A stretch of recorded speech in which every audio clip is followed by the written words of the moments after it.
ಏನು ಬಿಡದಿ ಬೈರ್ಮಂಗ್ಲ ಹೋರಾಟ ಇದೆ. ಈ ಹೋರಾಟ ಒಂದು ತಾರ್ಕಿಕ ಅಂತ್ಯಕ್ಕೆ ತೆಗೆದುಕೊಂಡು ಹೋಗಬೇಕು ಅನ್ನೋ ದೃಷ್ಟಿಯಿಂದ ನಾನು ಮತ್ತು ನಮ್ಮ ಛಲವಾದಿ ನಾರಾಯಣ ಸ್ವಾಮಿಯವರು, ನಮ್ಮ ಅಧ್ಯಕ್ಷರು, ನಾವೆಲ್ಲ ಪ್ರಸಾದ್ ಅವರು ನಾವೆಲ್ಲ ಬಂದಿರೋವಂಥದ್ದು. ಏಕಾಏಕಿ ಗ್ರಾಮಗಳಿಗೆ ನುಗ್ಗಿ ಅಧಿಕಾರಿಗಳು, ಪೊಲೀಸರು ಏಕಾಏಕಿ, ಕಾನೂನು ಏನ್ ಹೇಳುತ್ತೆ, ಯಾರದೇ ಸರ್ವೆ, ಇವಾಗ ನಂದೇ ಸರ್ವೆ ಮಾಡ್ಬೇಕಾದ್ರೂ ಕೂಡ ನಾನು ಪಕ್ಕದ ಜಮೀನುಗಳಿಗೆಲ್ಲ ನೋಟಿಸ್ ಕೊಡ್ಬೇಕು. ನನಗೆ ಒಂದು ವಾರಕ್ಕೆ ಕ್ಲಿಯರ್ ಡೈರೆಕ್ಷನ್ ಇದೆ, 7 days ಅರ್ಲಿ ನೋಟಿಸ್ ಕೊಡ್ಬೇಕು. ಅದಾದ್ಮೇಲೆ ಸರ್ವೆ ಮಾಡ್ಬೇಕು. ಇಲ್ಲಿ ಅಕ್ವಿಜೇಷನ್ ಬಂದಂತ ಅಧಿಕಾರಿಗಳು ಯಾರೋ ನಮ್ಗೆ ಒಪ್ಪಿಗೆ ಕೊಟ್ಟಿದ್ದಾರೆ, ಅವ್ರದ್ದು ಮಾತ್ರ ನಾವು ಮಾಡ್ತೀರಿ ಅಂತ ಹೇಳಿ ಬಂದ್ರೆ, ಒಪ್ಪಿಗೆ ಕೊಟ್ಟಿರೋರು ಮಾಡ್ಬೇಕಾದ್ರೆ ಸುತ್ತು ಇರೋ ಜಮೀನ್ ಮಾಡಿದ್ರೆ ತಾನೇ ಆ ಜಮೀನ್ದು ಲೆಕ್ಕ ಸಿಗೋದು ನಿಮ್ಗೆ. ಸುತ್ತು ಇರೋ ಏನೋ ಎಲ್ಲೋ ಬಾಂದ್ ಕಲ್ಲು ಅಂತ ಇರ್ತವೆ, ಅದು 1/2 ಕಿಲೋಮೀಟರ್ ದೂರದಲ್ಲೋ 200 ಮೀಟರ್ ದೂರದಲ್ಲೋ ಎಲ್ಲೋ ಒಂದ್ ಕಡೆ ಒಂದು ಬಾಂದ್ ಕಲ್ಲು ಅಂತ ಇರ್ತದೆ ಹಳ್ಳಿಗಳ ಕಡೆ. ಅಲ್ಲಿಂದ ಲೆಕ್ಕ ತಗೊಂಡ್ ಬರ್ಬೇಕು ಇವ್ರು. ಹೆಂಗ್ ಗೊತ್ತಾಗ್ತತೆ ಇವ್ರಿಗೆ? ಅದು ಏಕಾಏಕಿ ದೌರ್ಜನ್ಯ ಮಾಡಿ ಬಂದವರು ಅವರು. ಪೊಲೀಸರ ಮುಖಾಂತರ ಅವರ ಸಪೋರ್ಟ್ ಇಂದ ಮಹಿಳೆಯರ ಮೇಲೆಲ್ಲ ಅವ್ಯಾಚ ಶಬ್ದಗಳಿಂದ ಬೈದಿರೋರು ಅವರು. ಅದೇನು ಮಾಡ್ತೀವ ನೋಡೋಣ ಮಾಡೋಗಮ್ಮ ಅಂತ ಹೇಳಿ ಗಲಾಟೆ ಮಾಡಿದವರು ಅವರು. ತಿರ್ಗಾ ಈಗ ರೈತರ ಮೇಲೆನೆ ಕೇಸ್ ಹಾಕಿದ್ದಾರೆ. ಅದು ಮರ್ಡರ್ ಕೇಸು. ಅದ್ರಲ್ಲಿ ಕ್ಲಿಯರ್ ಆಗಿದೆ, ಕೊಲೆ ಬೆದರಿಕೆ ಅನ್ನೋದು ಕ್ಲಿಯರ್ ಆಗಿದೆ. ಕೊಲೆ ಬೆದರಿಕೆ ಅಂದ್ರೆ ಯಾವ ಸೆಕ್ಷನ್ ಬರ್ತದೆ ನಿಮ್ಗೆ? ಬೇಲೆ ಇಲ್ಲ. 307 ಬೇಲೆ ಇಲ್ಲ ಅದಕ್ಕೆ. ಅಂದ್ರೆ ರೈತರನ್ನ ಕೊಲೆಗಾರ ಮಾಡಕ್ ಹೊರಟಿದ್ದಾರೆ ಈ ಸರ್ಕಾರ.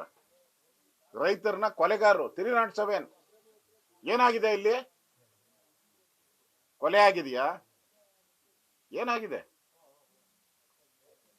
ಅವ್ರ ಜಮೀನು ಹೋಗೋವಾಗ ಯಾವುದೇ ವ್ಯಕ್ತಿ ಆದ್ರೂ ಕೂಡ ಅವರ ತಾತ ಮುತ್ತಾತ 100 ವರ್ಷದಿಂದ ಸಂಪಾದನೆ ಮಾಡ್ಕೊಂಡ್ ಬಂದಿರೋ ಆಸ್ತಿ ಏಕಾಏಕಿ ಅವ್ರ ಕಣ್ಣು ಮುಂದೆನೆ ಪರರ ಪಾಲಾಗೋವಾಗ ಎಲ್ಲರೂ ರೊಚ್ಚಿಗೆ ಹೇಳೇ ಹೇಳ್ತಾರೆ.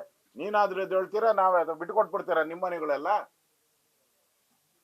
ಬಿಟ್ಕೊಡ್ತೀರಾ? ನಿಮ್ಮನೆ ಏನಾರು ಅಕ್ವೈರ್ ಆದ್ರೆ ಬಿಟ್ಕೊಡ್ತೀರಾ ನೀವು? ಇವ್ರ ಮನೆಗಳು ಮಾತ್ರ ಬೇಕು, ಇವ್ರ ತೋಟಗಳು ಮಾತ್ರ ಬೇಕು. ನಿಮ್ ತೋಟ ನಿಮ್ ಮನೆಗಳೆಲ್ಲ ಅಕ್ವೈರ್ ಮಾಡಿದ್ರೆ ಬಿಟ್ಬಿಡ್ತೀರಾ ನೀವು? ಯಾಕೆ ಮಾಡಲ್ಲ? ಬಿಟ್ಕೊಡಿ, ನೀವು ದಾರಿ ತೋರಿಸಿ. ನೀವು ಒಂದು ಇದೆ ನೋಡಪ್ಪ, ನಂದೊಂದು ಇಷ್ಟು ಎಕರೆ ಇತ್ತು, ನಾನು ಅಕ್ವಿಜೇಷನ್ಗೆ ಬಿಟ್ಕೊಡ್ತಾ ಇದ್ದೀನಿ ನಾನು, ನೀವು ಬಿಟ್ಕೊಡಿ. ಹಂಗೇನ ಮಾಡಿದ್ದೀರಾ ನೀವು? ಇಲ್ಲ. ಏಕಾಏಕಿ ಇವತ್ತು ಪೊಲೀಸರನ್ನ ಕರ್ಕೊಂಬಂದು, ಅದು 100 ಜನ, ರೈತರಿದ್ದಿದ್ದು 150 ಜನ, ಪೊಲೀಸರಿದ್ದಿದ್ದು 300 ಜನ. ಅಂದ್ರೆ ಒಬ್ಬ ವ್ಯಕ್ತಿಗೆ ಇಬ್ಬರು ಪೊಲೀಸರು ಹಾಕಿ ಒಂದ್ ರೀತಿ ಇಡೀ ಏರಿಯಾನೇ ಒಂಥರ ಕರ್ಫ್ಯೂ ತರ ಮಾಡ್ಬಿಟ್ಟಿದ್ರ. ಏನೋ ಒಂಥರ ಇಲ್ಲಿ ಯಾವ್ದದು ಎಮರ್ಜೆನ್ಸಿಯಲ್ಲಿ ಹಾಕಿದ್ರಲ್ಲ, ಎಮರ್ಜೆನ್ಸಿ ತರ. ಈಗ ಬೈರ್ಮಂಗಲ ಅಂದ್ರೆ ಎಮರ್ಜೆನ್ಸಿ. ಈಗ ಇಡೀ ಬೈರ್ಮಂಗಲ ಎಮರ್ಜೆನ್ಸಿ ಇದ್ದಂಗೆ ಇದೆ ಇವತ್ತು. ಎಲ್ಲಾರ ಮನೆಗಳಿಗೂ ನುಗ್ಗದು, ಹಣ ಕೊಡ್ತೀನಿ ನಿಮ್ಗೆ, ಸೈನ್ ಹಾಕಿ ಹಣ ಅಂತ. ಯಾಕೆ 2 ತಿಂಗಳು? ಇವಾಗ ರೈತರು ಏನ್ ಹೇಳಿದ್ರು ಇವಾಗ ನನ್ನ ಹತ್ರ, 2 ತಿಂಗಳು ಯಾಕೆ ಟೈಮ್ ತಗೊಂಡಿದ್ದಾರೆ ಅಂದ್ರೆ, ಅವಾಗೆ ಮನೆಗಳ ಹತ್ರ ಎಲ್ಲ ಬರ್ತಾ ಇದಾರಂತೆ. 20 ಜನ 30 ಜನ ಗ್ಯಾಂಗ್ಗಳು ಹಾಕೊಂಡು ಬಂದು, ನಿನ್ಗೆ ಇನ್ನೊಂದು 50 ಲಕ್ಷ ಜಾಸ್ತಿ ಕೊಡ್ತೀನಿ, ನಿನ್ಗೆ 60 ಲಕ್ಷ ಜಾಸ್ತಿ ಕೊಡ್ತೀನಿ, ಬ್ರೋಕರ್ ಕರ್ಕೊಂಡು ಹೋಗ್ತಾರಂತೆ, ನಿನ್ಗೆ 10 ಲಕ್ಷ ಕಮಿಷನ್ ಕೊಡ್ತೀನಿ, ಅವನು ಒಪ್ಪಿಸು. ಅವ್ರನ್ನ ಎಂಟ್ರುಗಳು ಕರ್ಕೊಂಡ್ ಬರ್ತಾ ಇರೋದು. ಅಂದ್ರೆ 2 ತಿಂಗಳು ಏನ್ ಟೈಮ್ ತಗೊಂಡಿದ್ದಾರೆ ಅಂದ್ರೆ ಇವ್ರನ್ನೆಲ್ಲ ಮಟ್ಟ ಹಾಕತ್ಕೆ ರೈತರು.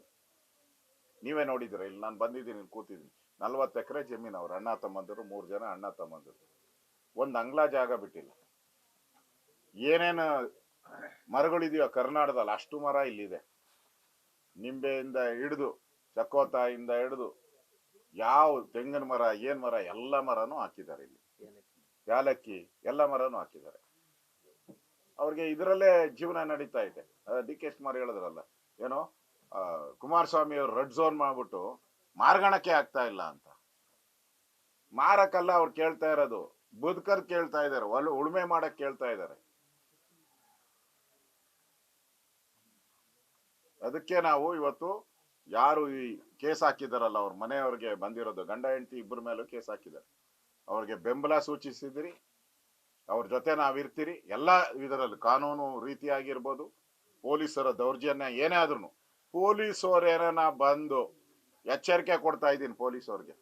ಏನ ಸಮಯ ಪೊಲೀಸವ್ರೇನ ಬಂದು ಅವ್ರ ಮೇಲೆ ಮೈ ಮುಟ್ಟಿದ್ರೆ ಹುಷಾರ್, ಮುತ್ತಿಗೆ ಹಾಕ್ಬಿಡ್ತೀರಿ. ನಿಮ್ಮ SP ಆಫೀಸ್ ಇರ್ಬೋದು, ಪೊಲೀಸ್ ಸ್ಟೇಷನ್ ಮುತ್ತಿಗೆ ಹಾಕ್ಬಿಡ್ತೀರಿ ನಿಮ್ಮ ಪೊಲೀಸ್ ಸ್ಟೇಷನ್. ರೈತರನ್ನೇನ ಬಂಧಿಸಿದ್ರೆ ಈ ಸರ್ಕಾರ ಬಿದ್ದೋಗ್ತೈತೆ, ಒಂದ್ ನಿಮಿಷನೂ ಉಳಿಯಲ್ಲ. ವೆಸ್ಟ್ ಬೆಂಗಾಲಲ್ಲಿ ಹಂಗೆ ಮಾಡಿ ಮಮತಾ ಬ್ಯಾನರ್ಜಿ ಮಣ್ಣು ತಿಂದ್ಲು, ಈಗ ನೀವು ಮಣ್ಣು ತಿನ್ನಕ್ ಹೋಗ್ತಾ ಇದ್ದೀರ.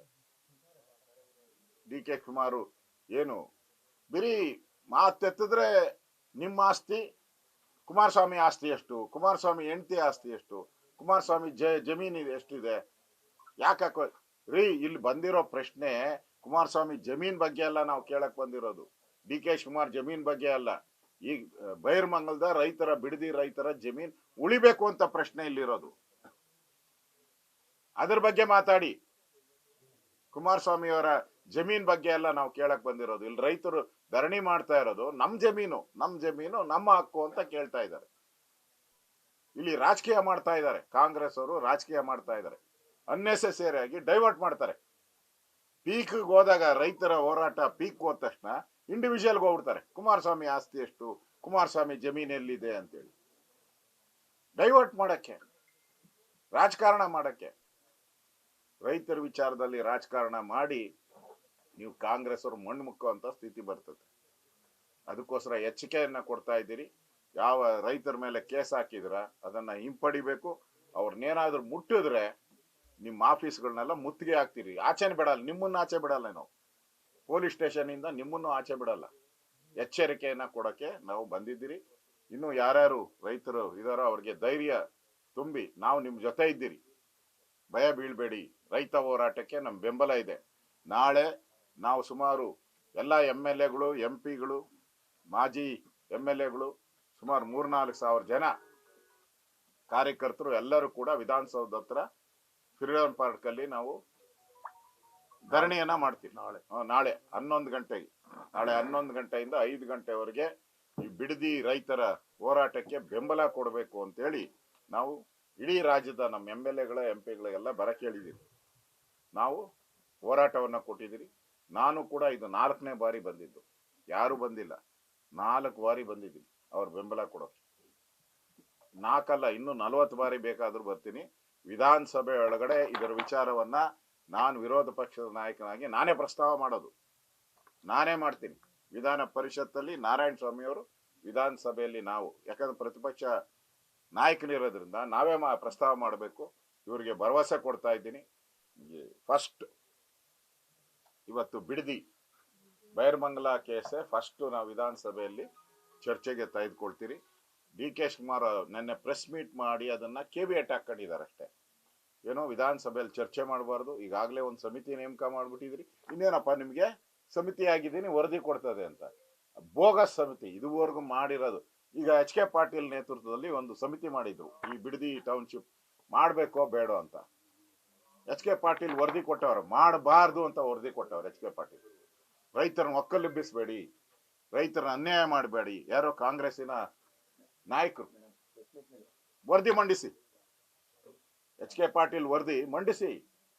ಸಮಿತಿನೇ ಸತ್ಯ ಶೋಧನಾ ಸಮಿತಿ ಮಾಡಿದ್ರಲ್ಲ ಕಾಂಗ್ರೆಸ್ ಅವರು ಈ ಬಿಡದಿ ಇದ್ರ ಬಗ್ಗೆ ಹೋರಾಟ. ಅವತ್ತು ಅದನ್ನ ಒಕ್ಕಲೆಬ್ಬಿಸಿದ್ರೆ ನಾನು ಏನ್ ಬೇಕಾದ್ರೂ ಸಿದ್ಧ ಇದ್ದೀನಿ ಹೋರಾಟಕ್ಕೆ ಅಂತ ಹೇಳಿ ಮಾತು ನನ್ನ ಹತ್ರ ರೆಕಾರ್ಡ್ ಇದೆ, ರೆಕಾರ್ಡ್ ತೆಗ್ಸಿದ್ದೀನಿ. ಸಿದ್ದರಾಮಯ್ಯ ಮಾತಾಡಿದ್ದಾರೆ, ನಿಮಗೆ ಲೇಔಟ್ ಮಾಡಬೇಕು ಅಂತ ಹೇಳಿದ್ರೆ ಹೋಗ್ರಿ ಮಂಡ್ಯದಲ್ಲಿ ಮಾಡ್ರಿ, ಹೋಗ್ರಿ ಹಾಸನದಲ್ಲಿ ಮಾಡ್ರಿ. ಅವ್ರು ಹೇಳಿರೋದು ಆನ್ ರೆಕಾರ್ಡ್, ಸಿದ್ದರಾಮಯ್ಯ ಹೇಳಿರೋದು. ಇವಾಗ ಹೆಂಗ್ರಿ ಬಂದ್ರಿ? ಇದೇ ಸಿದ್ದರಾಮಯ್ಯನ ಫಸ್ಟ್ ಅಕ್ವೈರಿಂಗ್ ನೋಟಿಸ್ ಕೊಟ್ಟಿರೋದು ಫಸ್ಟ್ ಸಿದ್ದರಾಮಯ್ಯ. DK ಇವರು ಯಾರು ಕುಮಾರಸ್ವಾಮಿ ಅವರು ಇದು ಮಾಡಿದಾರೆ ಅಷ್ಟೇ. ಏನು ಪ್ರೊಸೀಡಿಂಗ್ಸ್ ನೋಡಿ ಇಲ್ಲಿದೆ, proceedings of the government of Karnataka. ಕೊಡ್ತೀನಿ ಮಾಧ್ಯಮ ಸ್ನೇಹಿತರು ದಯವಿಟ್ಟು. ಪ್ರೊಸೀಡಿಂಗ್ಸ್, ಅಕ್ವಿಜೇಷನ್ ಬೇರೆ, ಪ್ರೊಸೀಡಿಂಗ್ಸ್ ಬೇರೆ. ಪ್ರೊಸೀಡಿಂಗ್ಸ್ ಅಂದ್ರೆ ಅಧಿಕಾರಿಗಳು ಒಂದು ಪ್ರಪೋಸಲ್ ತರ್ತಾರೆ, ಇದು ಮಾಡ್ಬೇಕಾದ ಅದ್ರದ್ದು ಪ್ರೊಸೀಡಿಂಗ್ಸ್ ಇದು. ಆ ಮೀಟಿಂಗ್ ಅಲ್ಲಿ ಪ್ರೊಸೀಡಿಂಗ್ ಇದಾಗಿದೆ ನಡವಳಿಕೆ. ಅಕ್ವಿಜೇಷನ್ ಆಗಿಲ್ಲ. ಅಕ್ವಿಜೇಷನ್ ಯಾವಾಗ ಆಯ್ತು? ಸಿದ್ದರಾಮಯ್ಯ ಮುಖ್ಯಮಂತ್ರಿ ಆದಾಗ 2024ರಲ್ಲಿ ಫಸ್ಟ್ ಅಕ್ವಿಜೇಷನ್ ಆಗಿದೆ. ದಮ್ಮಿದ್ರೆ ಇವರಿಗೆ, ತಾಕತ್ತಿದ್ರೆ, ಅದೇನೋ ಬಿಜೆಪಿಯವರು ನೆನ್ನೆ ಪ್ರೆಸ್ ಮೀಟ್ ಅಶೋಕ್ ಅವರು ಕಂದಾಯ ಸಚಿವರಾಗಿದ್ರು ಅಂತ. ಹೌದು, ಕಂದಾಯ ಸಚಿವನಾಗಿದ್ದೆ ನಾನು, ಇಲ್ಲ ಅಂತ ಹೇಳಲ್ಲ, ಆಗಿದ್ದೆ. ಅದು ನಮ್ ಕಾಲದಲ್ಲಿ ಎಲ್ಲಾದ್ರೂ ಯಾರಿಗಾದ್ರೂ ಒಂದ್ ನೋಟಿಸ್ ಕೊಟ್ಟಿದ್ದೀರನಪ್ಪ? ಒಂದ್ ನೋಟಿಸ್ ನಮ್ ಕಾಲದಲ್ಲಿ 2023 ನಿಮ್ ಮನೆ ಬಾಗಿಲು ನೋಟಿಸ್ ಬಂದಿಲ್ಲ, ಯಾರಿಗೂ ಬಂದಿಲ್ಲ, ನೋಟಿಸ್ ಕೊಟ್ಟಿಲ್ಲ, ಯಾವುದೇ ಅಕ್ವಿಜೇಷನ್ ನಾವು ಪ್ರೊಸೀಡಿಂಗ್ಸ್ ಮಾಡಿಲ್ಲ. ಸದಾನಂದ ಗೌಡ್ರು ಇದ್ದಾಗ ಒಂದು ಮೀಟಿಂಗ್ ಆಗಿದೆ ಇದ್ರ ಬಗ್ಗೆ, ಬಿಡದಿ ಕೊಡ್ತೀನಿ ನಿಮ್ ಕಾಪಿನ, ಅದನ್ನು ಕೊಡ್ತೀನಿ. ಸದಾನಂದ ಗೌಡ್ರು ಇದ್ದಾಗ ಒಂದು ಪ್ರೊಸೀಡಿಂಗ್ಸ್ ಆಗಿದೆ.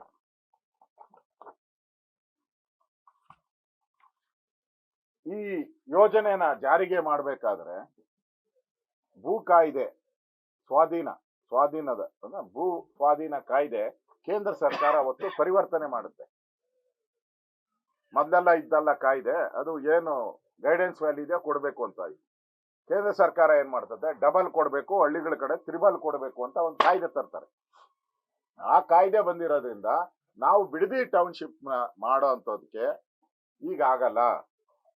ಅದಕ್ಕೋಸ್ಕರ ಅದನ್ನ ಸ್ಥಗಿತಗೊಳಿಸಿ, ಇವಾಗ ಸದ್ಯಕ್ಕೆ ಸ್ಥಗಿತಗೊಳಿಸಿ ಸದಾನಂದ ಗೌಡರ ಆದೇಶ.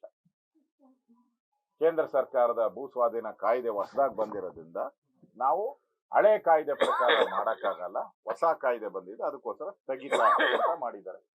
ಎರಡನೇದು, ಜಗದೀಶ್ ಶೆಟ್ಟರ್ ಇದ್ದಾಗ ಟೌನ್ಶಿಪ್ ನಿರ್ಮಾಣ ಬಗ್ಗೆ ನಗರಾಭಿವೃದ್ಧಿ ಇಲಾಖೆಯ ಒಂದ್ ಸಭೆ 26/7/2012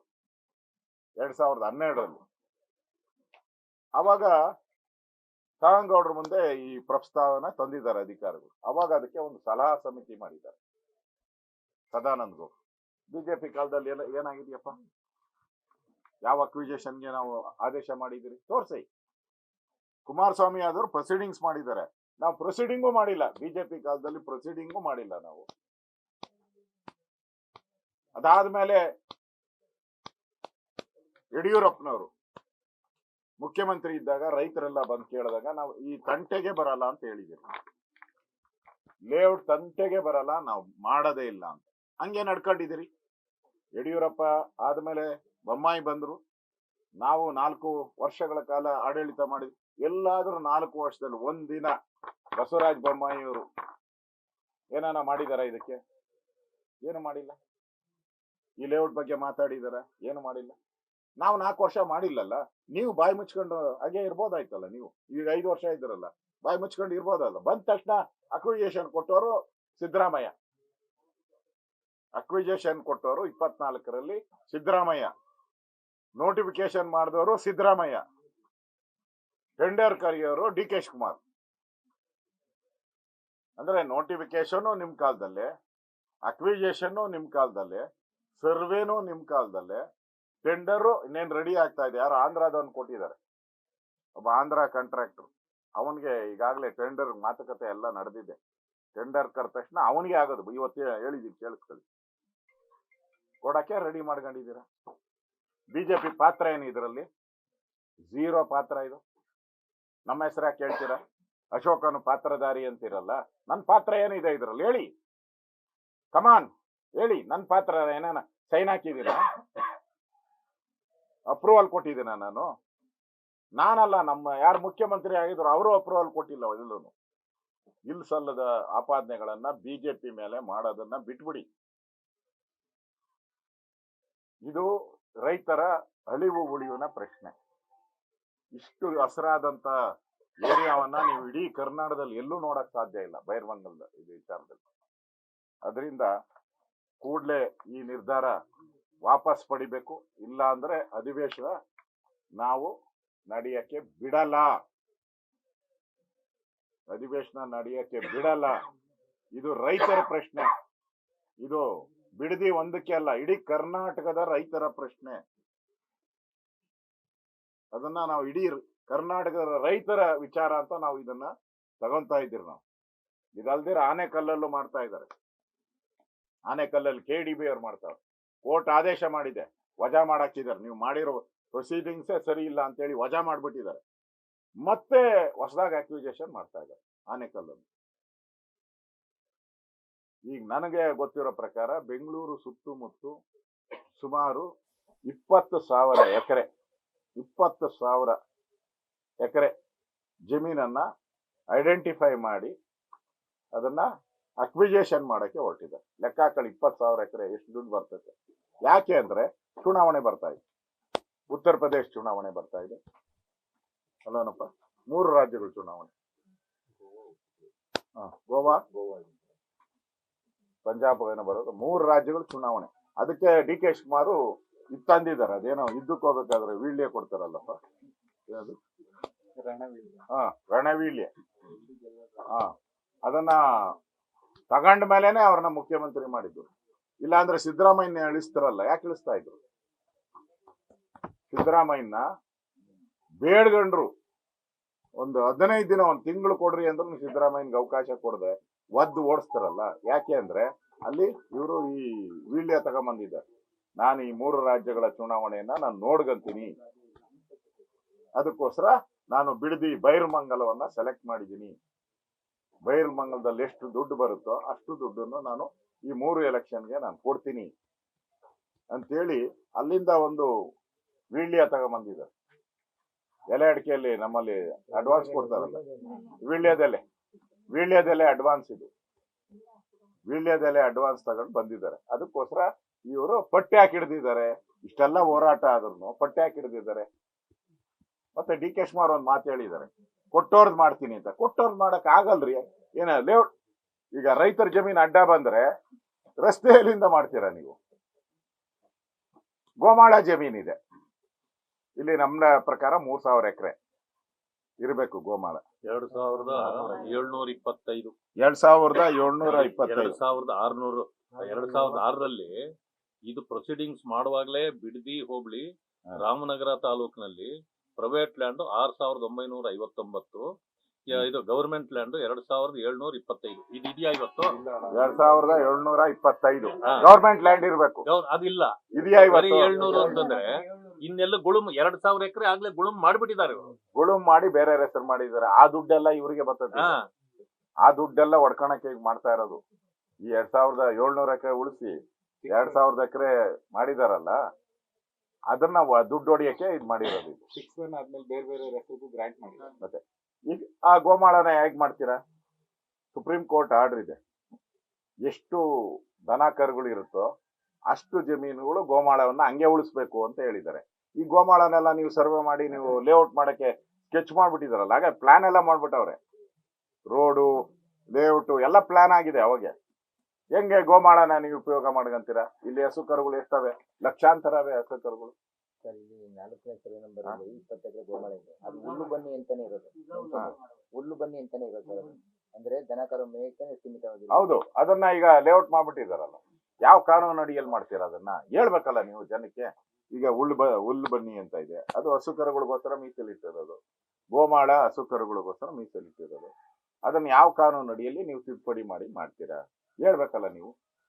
ಅದರಿಂದ ಇದು ಒಂಥರ ರಾಜ್ಯ ಸರ್ಕಾರ ಲೂಟಿ ಹೊಡಿಯಕ್ಕೆ ಮಾಡದಂತ ಪಕ್ಕಾ ಸ್ಕೀಮ್ ಇದು.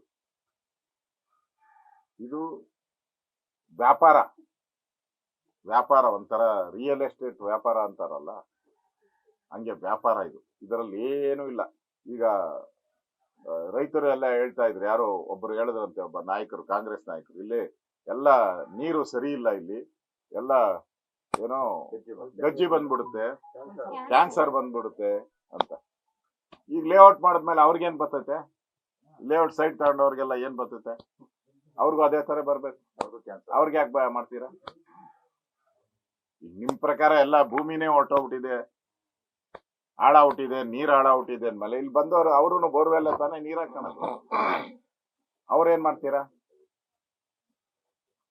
ಅದರಿಂದ ಒಬ್ಬ ರಾಜ್ಯದ ಮುಖ್ಯಮಂತ್ರಿಯಾಗಿ ನನ್ನ ಪತ್ರಿಕಾ ಸಂದರ್ಶನ ಮಾಡಿ ಈ ತರ ಬೋಗಸ್ ಹೇಳಿಕೆಗಳನ್ನ ಕೊಟ್ಟಿರುವಂತದ್ದು ಒಳ್ಳೇದಲ್ಲ. ಕಣ್ಣೀರ್ ಹಾಕೋದು, ನನ್ನ ಪರಕೆ ತಗೊಂಡು ಹೊಡಿ. ಒಬ್ಬ ಮುಖ್ಯಮಂತ್ರಿ ಆದವರು ಯಾರಾದ್ರೂ ಇದುವರೆಗೂ ನಮ್ಮ ಕರ್ನಾಟಕದಲ್ಲಿ 25 ಜನ ಮುಖ್ಯಮಂತ್ರಿ ಆಗಿದಾರಲ್ಲ, 25 ಜನ ಮುಖ್ಯಮಂತ್ರಿ ಆಗಿದ್ದಾರೆ ರೀ. ಯಾರ್ಯಾರು? ನಿಜಲಿಂಗಪ್ಪ ಇಂದಾಡು, ಕೆಂಗಲ್ ಹನುಮಂತಯ್ಯ, ರಾಮಕೃಷ್ಣ ಹೆಗಡೆ, ಯಾರಾದ್ರೂ ಒಬ್ರು ಹೇಳಿದಾರ ಹಿಂಗೆ? ನಾನು ನೋಡಿ, SM ಕೃಷ್ಣ ಅವರು, ಯಾರಾದ್ರೂ ಒಬ್ರು ಮುಖ್ಯಮಂತ್ರಿ ಮುಖ್ಯ ವ್ಯಕ್ತಿ ಬೇರೆ, ಆ ಘನತೆ ಏನಿದೆ, ಮುಖ್ಯಮಂತ್ರಿ ಪದವಿಯ ಘನತೆ ಇದೆಯಲ್ಲ, ಆ ಘನತೆಗೆ ಅಗೌರವ ತಂದ್ಬಿಟ್ರು. ಮುಖ್ಯಮಂತ್ರಿ ಪದವಿಯ ಆ ಘನತೆನೇ ಹಾಳು ಮಾಡ್ಬಿಟ್ರು, ಅಗೌರವ ತಂದಿದೆ. ಅದರಿಂದ ನಾವು ಇವತ್ತು ರೈತರನ್ನ ಯಾರಾದ್ರೂ ಬಂಧಿಸಿದ್ರೆ ಎಚ್ಚರಿಕೆಯನ್ನ ಕೊಡಕ್ಕೋಸ್ಕರ ಇಲ್ಲಿ ಬಂದಿದ್ದೀರಿ. ಯಾರ್ಯಾರು ಈ ತರ ಕೇಸ್ ಹಾಕಿದಾರೋ ಅವ್ರ ಮನೆಗಳಿಗೆ 2-3-4 ಮನೆಗಳಿಗೆ ಹೋಗ್ತೀರಿ, ಅವ್ರಿಗೆ ಬೆಂಬಲ ಸೂಚಿಸ್ತೀರಿ, ಅವ್ರಿಗೇನು ಎಲ್ಲ ರೀತಿಯಾದ ನೆರವನ್ನ ನಾವು ಕೊಡ್ತೀರಿ. ನಾಳೆ ಇದರ ವಿರುದ್ಧವಾದಂತ ದೊಡ್ಡ ಹೋರಾಟವನ್ನ ಬೆಂಗಳೂರಲ್ಲಿ ನಾವು ಮಾಡ್ತೀವಿ. ಸಿಎಂ ಅವರು ಸಿಎಂ ಅವರು ಓವರಾಲ್ ಯೋಜನೆ ಬಗ್ಗೆ, ನಿಮ್ ಬಗ್ಗೆ ಮತ್ತೆ ಜೆಡಿಎಸ್ ಬಗ್ಗೆ ಕ್ಲೇಮ್ ಮಾಡ್ತಾ ಇದ್ದಾರೆ.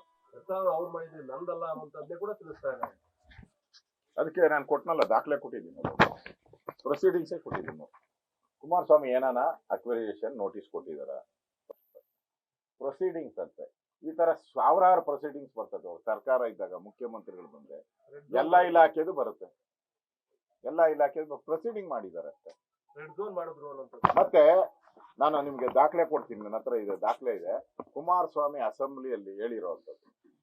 ಕುಮಾರಸ್ವಾಮಿ ಅಸೆಂಬ್ಲಿಯಲ್ಲಿ ಇದು ಕಾಂಗ್ರೆಸ್ ಸಿದ್ದರಾಮಯ್ಯನವರು ನಿಲುವಳಿ ಸೂಚನೆ ತರ್ತಾರೆ. ನಿಯಮ 69 ಅಡಿಯಲ್ಲಿ ಚರ್ಚೆ ನಡೀತದೆ. ಚರ್ಚೆ ನಡೆದಾಗ ಸಿದ್ದರಾಮಯ್ಯನವರು ಮನೆ ಆಳ್ರು, ನೀವು ರೈತರ ಜಮೀನೆಲ್ಲ ನುಂಗ್ತಾ ಇದ್ದೀರಾ ಹಂಗೆ ಅಂದಾಗ ಕುಮಾರಸ್ವಾಮಿ ಕ್ಲಿಯರ್ ಆಗಿ ಹೇಳಿದ್ದಾರೆ. ಅಸೆಂಬ್ಲಿಯಲ್ಲಿ ಏನ್ ಹೇಳ್ತಾರೋ ಅದು ಆರ್ಡರ್ ಇದ್ದಂಗೆ, ಗೌರ್ಮೆಂಟ್ ಆರ್ಡರ್ ಇದ್ದಂಗೆ. ಅದು ಮುಖ್ಯಮಂತ್ರಿ ಹೇಳಿದ ಮೇಲೆ ಅಂತೂ ಮುಗೀತು. ಅದ್ರಲ್ಲಿ ಕ್ಲಿಯರ್ ಆಗಿ ಹೇಳಿದ್ದಾರೆ, ನಾನು ರೈತರಿಗೆ ದ್ರೋಹ ಬಗೆದು ಈ ಯೋಜನೆಯನ್ನ ಮಾಡುವುದಿಲ್ಲ, ರೈತರಿಗೆ ಬೇಡ ಅಂತ ಹೇಳಿದ್ರೆ ನಾನು ಇವತ್ತೇ ಅದನ್ನ ಬಿಟ್ಬಿಟ್ಟಿದ್ದೀನಿ ಅಂತ ಹೇಳಿದ್ದಾರೆ. ಅಸೆಂಬ್ಲಿಯಲ್ಲಿ ರೆಕಾರ್ಡ್ ಅಲ್ಲಿ ಹೇಳಿದ್ದಾರೆ. ಅವತ್ ನೀವೇನು ಹೇಳಿದ್ರಿ? ರೈತರಿಗೆ ದ್ರೋಹ ಬಗಿತಾ ಇದ್ದೀರಿ, ರೈತರು ಬೆನ್ನು ಚೂರಿ ಹಾಕಿದಿರಿ ಅಂದ್ರೆ ಇವಾಗ ಯಾರು ಚೂರಿ ಹಾಕ್ತಾ ಇದ್ದೀರಾ? ಸಿದ್ದರಾಮಯ್ಯನವರೇ, DK ಶಿವಕುಮಾರ್ ಅವರೇ. ಅವತ್ತು ಅಸೆಂಬ್ಲಿಯಲ್ಲಿ ಕುಮಾರಸ್ವಾಮಿಗೆ ಹೇಳಿದ್ರಲ್ಲ, ಇವಾಗ ಯಾರು ಹೇಳ್ತಾ ಇದ್ದೀರಾ? ಸ್ಪಷ್ಟ ಮಾಡಿ. ದಾಖಲೆಗಳಿದೆ ನನ್ನ ಹತ್ರ, ಈ ಎಲ್ಲ ದಾಖಲೆಗಳನ್ನ ಬಿಡುಗಡೆ ಮಾಡ್ತೀನಿ ನಾನು ಅಧಿವೇಶನದಲ್ಲಿ. ಅವ್ರು ಏನ್ ಹೇಳಿದ್ದಾರೆ, ಹೆಂಗ್ ನಡ್ಕೊಂಡಿದ್ದಾರೆ ಅನ್ನೋ ದಾಖಲೆಗಳು ಕೂಡ ನಾನು ಬಿಡುಗಡೆಯನ್ನ ಮಾಡ್ತೀನಿ. ಮಾಡೋ ಪ್ರಶ್ನೆನೇ ಇಲ್ಲ, ಅವ್ರು ಯಾರು ಹೇಳಕ್ಕೆ? ಮಾಡೋ ಪ್ರಶ್ನೆನೇ ಇಲ್ಲ, ಮಾಡಕ್ಕೆ ಬಿಡುವುದಿಲ್ಲ. ಸರ್, ಈಗ ಸಾಕಷ್ಟು ಪ್ರತಿಭಟನೆಗಳಾಗ್ತಿದೆ, ಹೋರಾಟಗಳಾಗ್ತಿದೆ ಸರ್. ಇದ್ರ ನಡುವೆ ಕೂಡ DK ಶಿವಕುಮಾರ್ ಮಾಡ್ಲೇಬೇಕು ಅಂತ ಕೊಟ್ಟಿರುವಂತದ್ದು.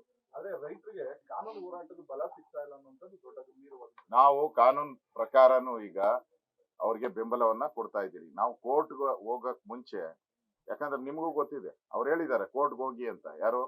ಕಾಂಗ್ರೆಸ್ ಅವರೆಲ್ಲ ಗೊತ್ತಿದೆ ಅವ್ರನ್ನ, ಅಲ್ಲಿ ಏನ್ ಮಾಡ್ಬೇಕು ಎಲ್ಲ ಅನ್ನೋದು ಗೊತ್ತಿದೆ ಅವ್ರಿಗೆ. ಅದರಿಂದ ನಾವು ಫಸ್ಟ್ ಕೋರ್ಟ್ಗೆ ಹೋಗಕ್ ಮುಂಚೆ ಗೌರವಾನ್ವಿತ ನ್ಯಾಯಾಲಯದ ಬಗ್ಗೆ ನಮ್ಗೆ ಗೌರವ ಇದೆ, ನ್ಯಾಯಾಲಯದ ಬಗ್ಗೆ ನಾವು ಗೌರವ ಇದೆ. ಆದರೆ ಕೋರ್ಟ್ಗೆ ಹೋಗಕ್ ಮುಂಚೆ ನಾವು ಹೋರಾಟ ಏನ್ ಮಾಡ್ಬೇಕು ಅದನ್ನ ಹೋರಾಟನ ಮಾಡ್ತೀರಿ. ಇದು ರೈತರ ಹೋರಾಟ. ಕೋರ್ಟ್ ಅಲ್ಲಿ ಏನು ಹೋರಾಟ ಮಾಡ್ಬೇಕು, ಕೋರ್ಟ್ಗೆ ಏನ್ ಗೌರವ ಕೊಡ್ಬೇಕು, ಆ ಪೂರ್ತಿ ಗೌರವವನ್ನ, ಆ ರೆಸ್ಪೆಕ್ಟ್ ಅನ್ನ ನಾವು ಕೊಡ್ತೀರಿ. ಅದು ಅಂತಿಮ ಬಾಣ ನಮ್ದು. ಮುಂದಿನ ವಾರದಿಂದ ಗ್ರಾಮ ವಾಸ್ತವ್ಯ ಮಾಡ್ತಿದ್ದಾರೆ, ಅದನ್ನ ಯೋಚನೆ ಮಾಡಿದ್ದಾರೆ. ಅದು ಈಗಾಗಲೇ ನಾನು ತೀರ್ಮಾನ ಮಾಡಿದ್ದೆ, ಮಾಡಬೇಕು ಅಂತೇಳಿ. ಅದು ಮಾಡ್ತೀರಿ. ನಾನು ಗ್ರಾಮ ವಾಸ್ತವ್ಯ, ನಾನು ನಮ್ಮ ಕಲ್ವಾದಿಯವರು ಯಾಕೆ ಯೋಚನೆ ಮಾಡಿದ್ದೀರಿ ಅಂತ, ಇಡೀ ಕರ್ನಾಟಕಕ್ಕೆ ಕಾಂಗ್ರೆಸ್ ಅವರು ಈ ಬೈರಮಂಗಲ ಅಂದ್ರೆ ಏನು ಮುಟ್ಟಿಸಿದ್ದಾರೆ ಅಂದ್ರೆ, ಇದು ಬಂಜರು ಭೂಮಿ, ಇಲ್ಲಿ ಬಿರಿ ಕಲ್ಲು ಮುಳ್ಳು ಜಾಲಿ ಮರ ಈ ತರ ಎಲ್ಲ ಇದೆ. ಇಲ್ಲಿ MLA ಹೇಳೋ ರೀತಿ ಬೇರೆ, ಹೇಳೋ ರೀತಿ ಇಲ್ಲಿ ಅಂದ್ರೆ ಇಲ್ಲಿ ಏನೋ ಗಜ್ಜಿ ಬರ್ತೈತೆ, ಇದು ಬರ್ತೈತೆ, ಅದು ಬರ್ತೈತೆ ಅಂತ ಹೇಳಿದ್ರು. ಅದಕ್ಕೆ ಇಡೀ ಕರ್ನಾಟಕಕ್ಕೆ ಇಲ್ಲಿ ಏನಿದೆ ಅಂತ ವಸ್ತುಸ್ಥಿತಿ ತೋರ್ಸಕ್ಕೋಸ್ಕರ ನಾನು ಮಾಡೋದು.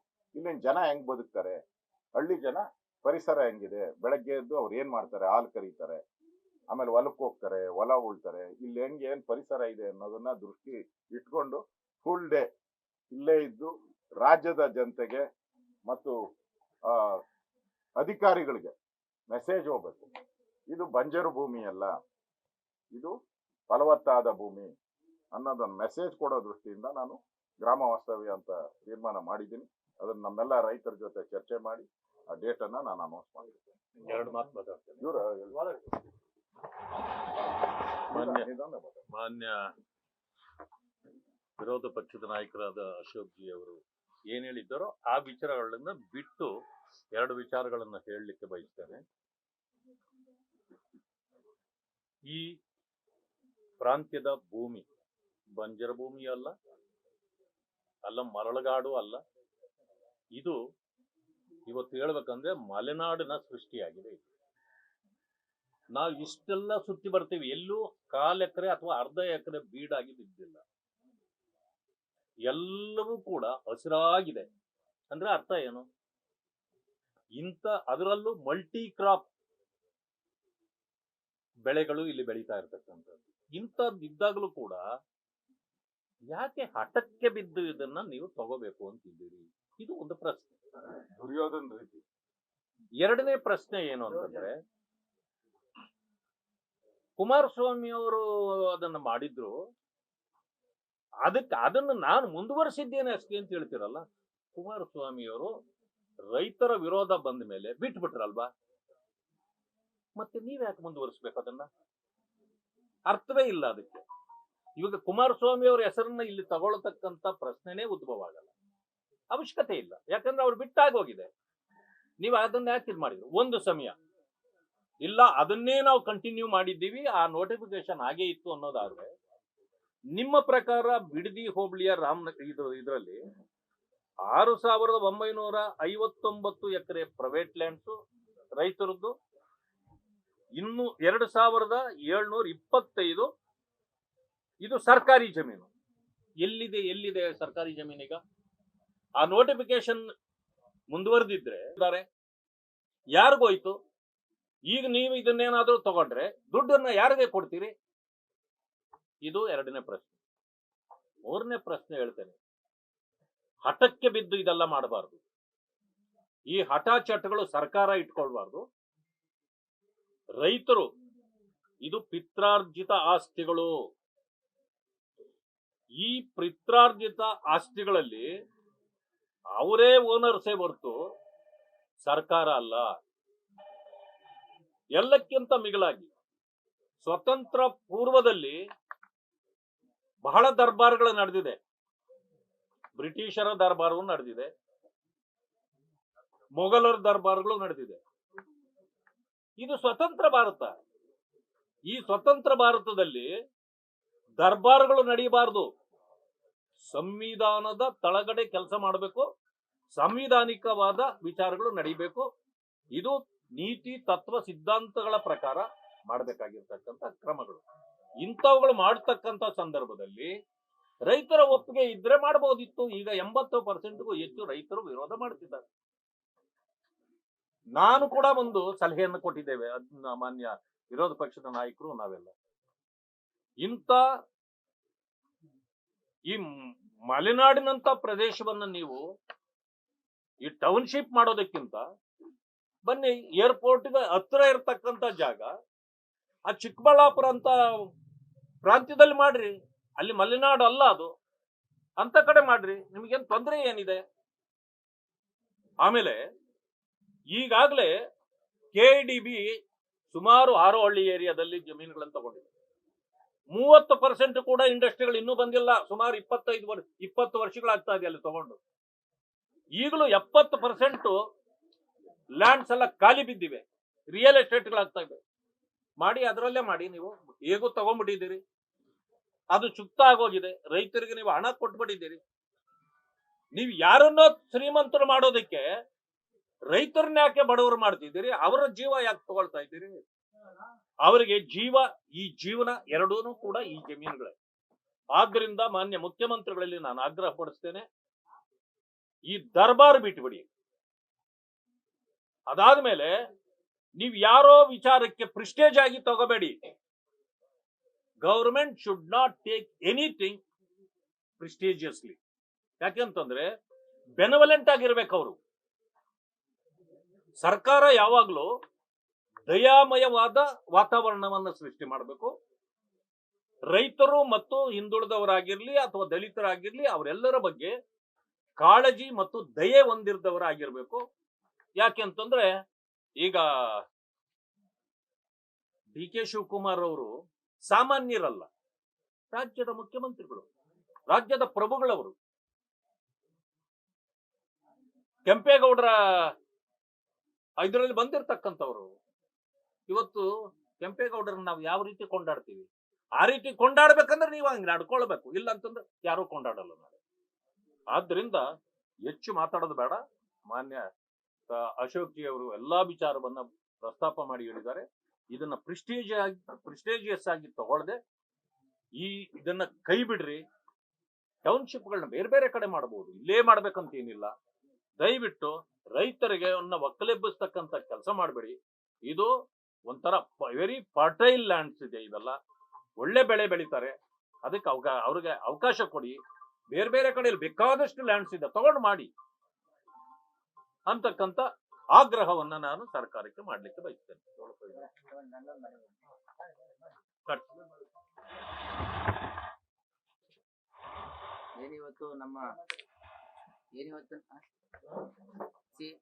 ಇಲ್ಲಿ ಏನು ಪ್ರತಿಭಟನೆ ಮಾಡುವಾಗ ನಮ್ಮ ಮೇಲೆ, ನಮ್ಮ ಶ್ರೀಮತಿಯವ್ರ ಮೇಲೆ, ನನ್ನ ಮೇಲೆ ಕೇಸ್ ಹಾಕಿದ್ದಾರೆ.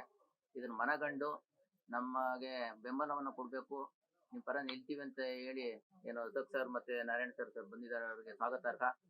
ನಾನು ಕೇಳೋದು, ಮನವಿ ಮಾಡೋದು ಒಂದೇ, ಇದೇ ರೀತಿ ಏನು ಇವತ್ತು 9,426 ಭೂ ಸ್ವಾಧೀನ ಮಾಡ್ಕೋತಾ ಇದ್ದಾರೆ. ಮತ್ತೆ 4 ಹಳ್ಳಿ ಮಾಡಿದ್ದಾರೆ. ಆ 26 ರೈತರು ಕೂಡ ಉಳ್ಕೋಬೇಕು. ಏನು ಮುಂದೆ 6ನೇ ತಾರೀಕು ಅಧಿವೇಶನ ಸ್ಟಾರ್ಟ್ ಆಗ್ತದೆ. ಅಧಿವೇಶನದಲ್ಲಿ ಎಷ್ಟು ದಿನ ಅಧಿವೇಶನ ನಡೀತದೋ ಅಷ್ಟು ದಿನನೂ ಕೂಡ ಧ್ವನಿ ಎತ್ತಿ ಈ ಬಿಡದಿ ಭಾಗದ 2 ಪಂಚಾಯಿತಿಯ, ಬೈರ್ಮಂಗಲ ಮತ್ತು ಕಂಚಕನಹಳ್ಳಿ ಪಂಚಾಯಿತಿಯ ಭೂ ಸ್ವಾಧೀನ ವಿರುದ್ಧ ಧ್ವನಿ ಎತ್ತಿ ಈ ರೈತರ ಭೂಮಿಯನ್ನು ಉಳಿಸ್ಕೊಡ್ಬೇಕು ಅಂತ ಹೇಳಿ ತಮ್ಮಲ್ಲಿ ಈ ಮಾಧ್ಯಮದ ಮುಖಾಂತರ ಮನವಿಯನ್ನು ಮಾಡ್ಕೋತೀನಿ. ನ್ಯೂಸ್ ಫಸ್ಟ್, ನಿರ್ಭೀತಿಯಿಂದ ನಿಮ್ಮ ಪರವಾಗಿ.